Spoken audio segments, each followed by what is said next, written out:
சிவபுராணம் மாயக்கலைகளில் சிக்கும் வித்யுமாலி. திருமாலிடம் ஆசி பெற்ற மாய வித்தகர்கள் அவரிடம் விடைபெற்று சென்று திரிபுர பட்டணங்களுக்கு அருகில் தங்களது வித்தைகளை பிரயோகப்படுத்தி பரிசித்து கொண்டிருந்தனர். அதனை கண்ட அசுரர்கள் இந்த விசித்திர கலையை தாமும் பயில வேண்டி அவர்கள் பின்பற்றும் மதத்தில் இணைந்து போதனை பெறத் தொடங்கினார்கள். மாயாவிகளின் வலைகளில் சிக்கியவர்கள் தங்களது சுய அறிவினை இழந்து அவர்கள் சொன்ன வழியில் தங்களது பயணத்தை மேற்கொண்டனர். காலங்கள் நகர இம்மாயாவிகளின் புகழும் இம்மதத்தில் ஈடுபடுவோரின் எண்ணிக்கையும் அதிகரிக்கத் தொடங்கின. திருமாலை காண நாரதர் சென்றபோது அசுரர்களின் செயல்பாடுகளும் அதற்கான அழிவும் அதிகரித்து கொண்டே போகின்றன என கூறிக்கொண்டு இருந்த வேளையில் மாய வித்தகர்களின் குருவும் அவரின் சிஷ்யர்களும் திருமாலை காண வந்தார்கள். திருமால் இவர்களை கண்டதும் நாரதரிடம் இவர்கள் அனைவரும் என்னால் உருவாக்கப்பட்டவர்கள், தாரகாசுரனின் மைந்தர்களால் ஏற்பட்ட இன்னல்களை களையவும் அவர்கள் செய்து வரும் சிவ பூஜையை தடுத்து அவர்களை அழிவு பாதைக்கு அழைத்து செல்லக்கூடியவர்கள் இவர்கள்தான்.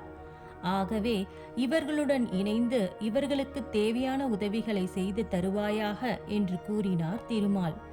திருமாலிடம் நாரதர் மற்றும் மாய வித்தகர்கள் அனைவரும் ஆசி பெற்று ஐவர் அறுவராக திரிபுர பட்டணங்களுக்கு புறப்பட்டனர்.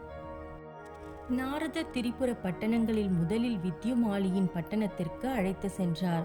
அவர்கள் அனைவரும் பட்டணத்தில் இருந்த வேந்தரின் அரண்மனையை அடைந்ததும் 3 லோகத்திற்கு எவ்விதமான தடையுமின்றி செல்லக்கூடிய தேவ முனிவரான நாரதரை கண்டதும் அவரை வரவேற்று உபசரித்தார் வித்யுமாலி.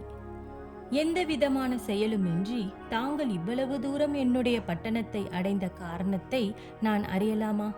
ஏனென்றால் காரியமின்றி தாங்கள் எதுவும் செய்ய மாட்டீர்களே என்பதை நான் அறிவேன் என்றார் வித்யுமாலி. அதற்கு நாரதர், காரியம் எதுவும் இல்லை வித்யுமாலி. நான் இவ்வழியாக சென்று கொண்டிருந்த போது இந்த பண்டிதர்களை சந்தித்தேன். இவர்கள் பகவத் சார்ந்த மதத்தின் கருத்துக்களை உங்களது பட்டணத்தில் பிரச்சாரம் செய்வதற்காக என்னிடம் உன்னிடம் உள்ள பட்டணத்திற்கு வருவதற்கான வழியை கேட்டு யாசித்து நின்றனர். சரி, நாம் போகும் வழியில் தானே உள்ளது என இங்கே அழைத்து வந்தேன் என்றார் நாரதர். நாரதர் கூறியதும் அவருடன் வந்த பண்டிதர்களை அழைத்து வரவேற்று உபசரித்தார் வித்யுமாலி. வேந்தரே, இந்த பண்டிதர்கள் சாதாரணமானவர்கள் அல்ல. இவர்களை காண்பது என்பது மிகவும் அரிதாகும். இவர்கள் இறைவன் மீது சிறந்த பக்தியை கொண்டவர்கள் என்று அங்கு வந்த பண்டிதர்களை பற்றி மிகவும் உயர்வாக கூறினார் நாரதர். நாரதர் எப்போதும் போல தம் பணியை இனிதே செய்ய தொடங்கினார். அதாவது, இவர்களுக்கு நிகர் இவ்வுலகில் யாரும் இல்லை. இவர்களை பற்றி அறிந்த நான் அந்த கணமே இவர்களிடம் சிஷ்யனாக சேர்ந்து உபதேசம் பெற்றுக்கொண்டேன் என்றும், நீயும் இவர்களிடம் உபதேசம் பெற்றுக்கொண்டால் உன்னுடைய புகழும் ஆட்சியும் மேலும் அபிவிருத்தி அடையும் என்று கூறினார்.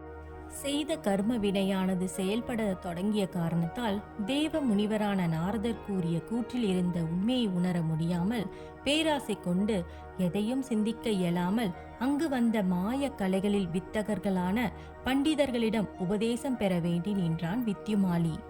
அதாவது, வித்யுமாலி பட்டணத்தை ஓரிடத்தில் இருந்து வேறொரு இடத்திற்கு கொண்டு சென்று அங்குள்ள மக்கள் மற்றும் எதுவும் அறியா உயிரினங்களை கொன்று அதனால் ஏற்பட்ட பாவ கர்மாக்களால் நிகழ்வது என்னவென்று அறியா வண்ணம் அறிவு கூர்மையை இழந்தான். மேலும் மாயக்கலைகளில் வித்தகர்களான ஐவருடன் ஜேஷ்டா தேவியும் திருமாலின் ஆணையினால் ஆயா சபரியுனில் இரும்பினால் செய்யப்பட்ட பட்டணம் நுழைந்தார்கள். ஓம் நம சிவாய.